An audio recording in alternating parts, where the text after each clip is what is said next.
Hi everyone, welcome back with me again in this channel. So on today's video I'm going to show you how you can use the oblique blur effect as transitions in CapCut.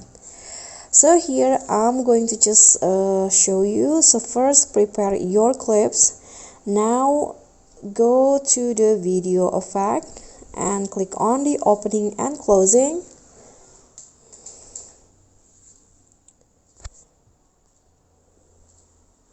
Then find the oblique blur effect.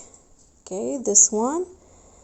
Trim the effect, put it under a clip like this and trim the effect a little bit shorter than the clip.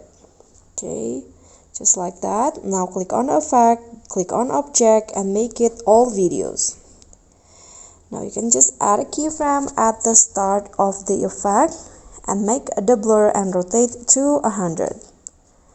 Now move forward a bit in here, add another keyframe and make the blur to around 30. Okay, at the end, add another keyframe. Now lower the blur all the way to 0. Click on a check icon, then copy the effect. So there are two effects like this under each clip, so you can just repeat the steps for all of the clips, or you can just copy the effect and put it under every clip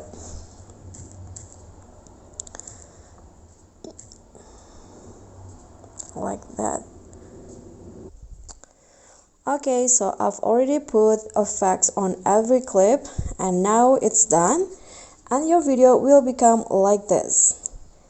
Okay guys, so that's how you can make the oblique blur as transitions on CapCut. Thank you so much for watching. Don't forget to like, comment, subscribe and click on the thanks below. Bye!